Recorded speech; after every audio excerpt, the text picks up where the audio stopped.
Praise the lord. అందరు బాగున్నారా? ఈరోజు డిసెంబర్ 29వ తేదీ 2025 సంవత్సరం సోమవారం సాయంత్రం 5 గంటల ప్రాంతంలో దేవుని వాగ్దానం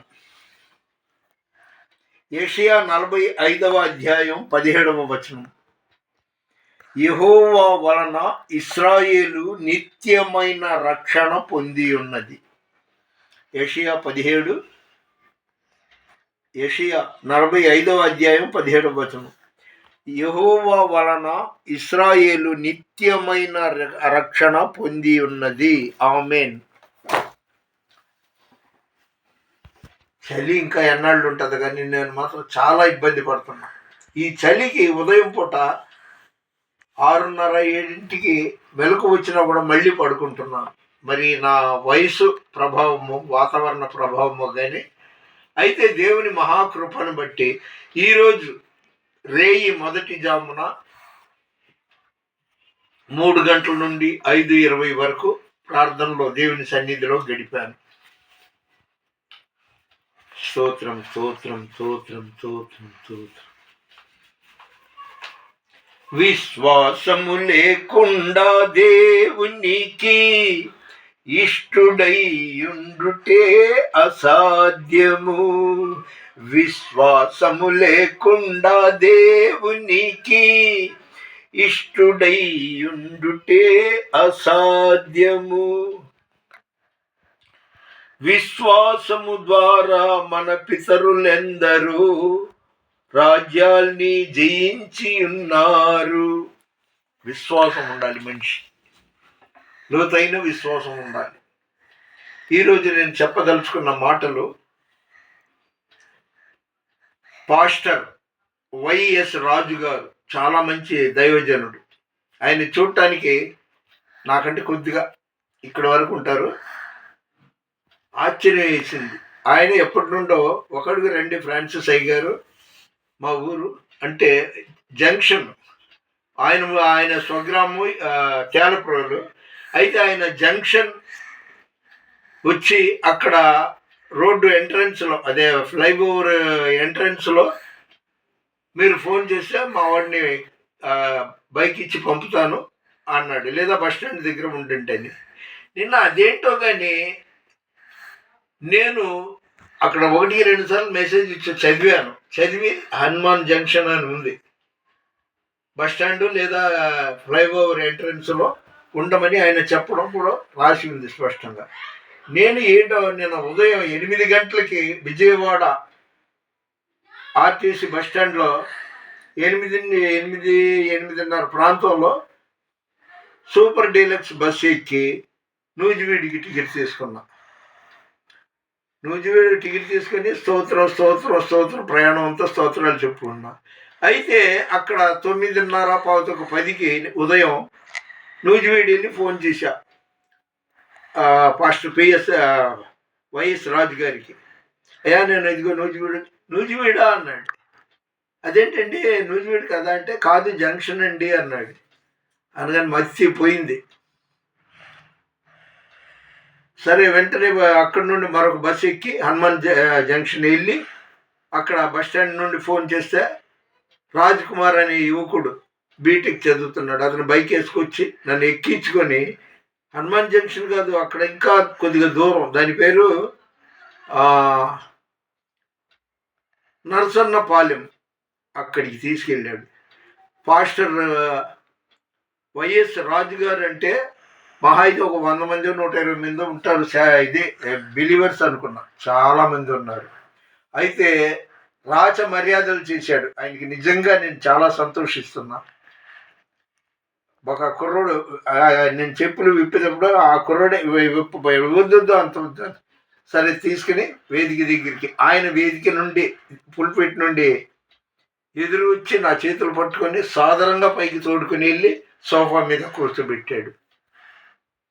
ఆ తర్వాత ఓ పాట పాడిన తర్వాత అందరి చేత క్లాప్స్ కొట్టించాడు. నేను నా ఊహ కంటే చాలా ఎక్కువ మంది ఉన్నారు, చాలా పెద్దదే చర్చి, 300 మంది సుమారు ఉండొచ్చేమో అనుకుంటున్నా. స్త్రీలు ఎక్కువ శాతం వైట్ డ్రెస్ వేసుకున్నారు.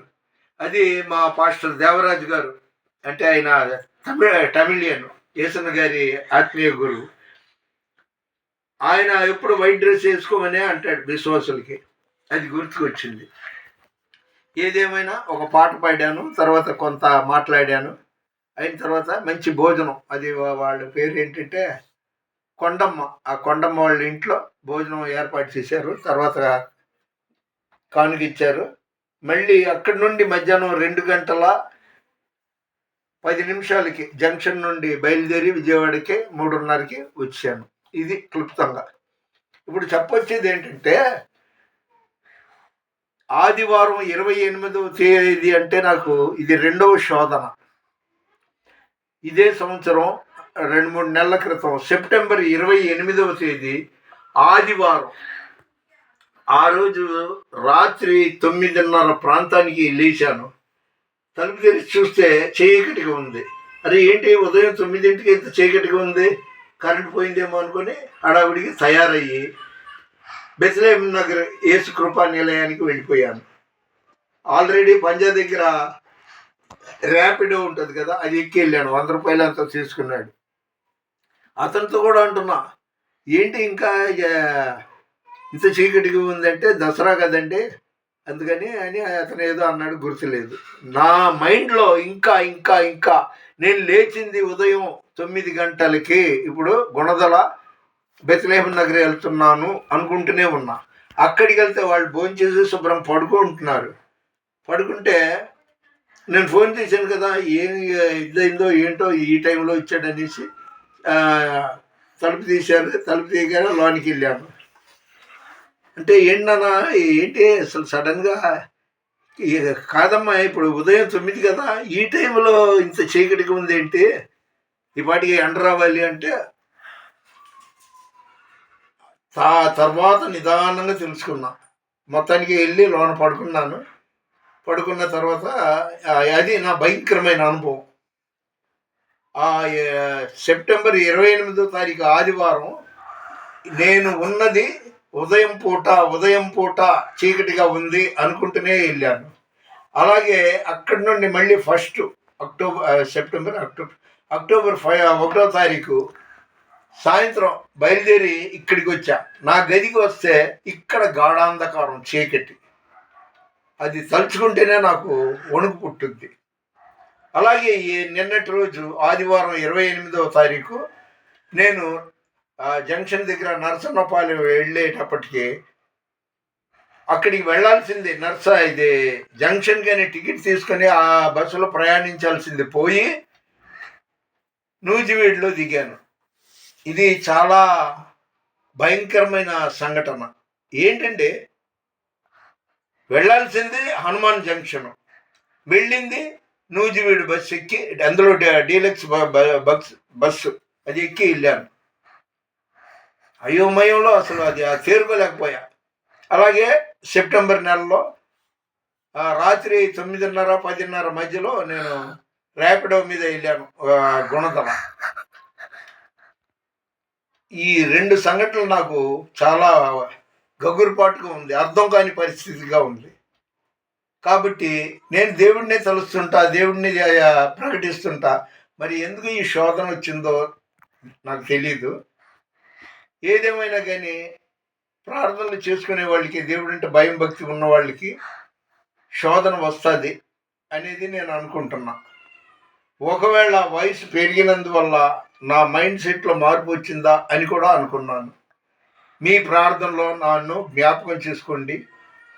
అదేవిధంగా మీకోసం నేను ప్రార్థన చేస్తున్నాను.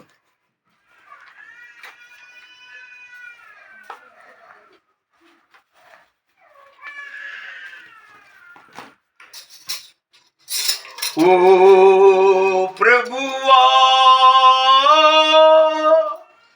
ఓ ప్రభువా,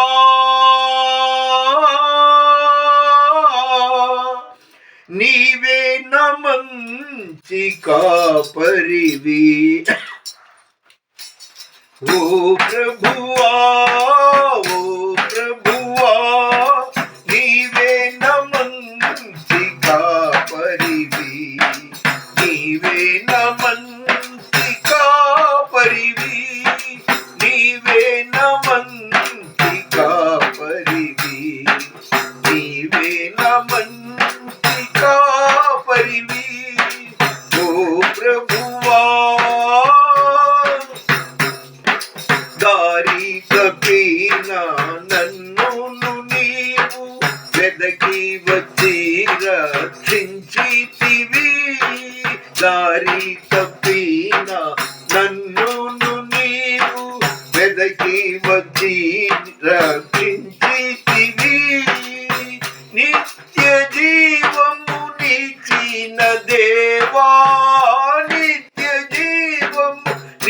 అయిన దేవా నీవే నా మంచి కాపరివి, నీవే నా మంచి కాపరివి.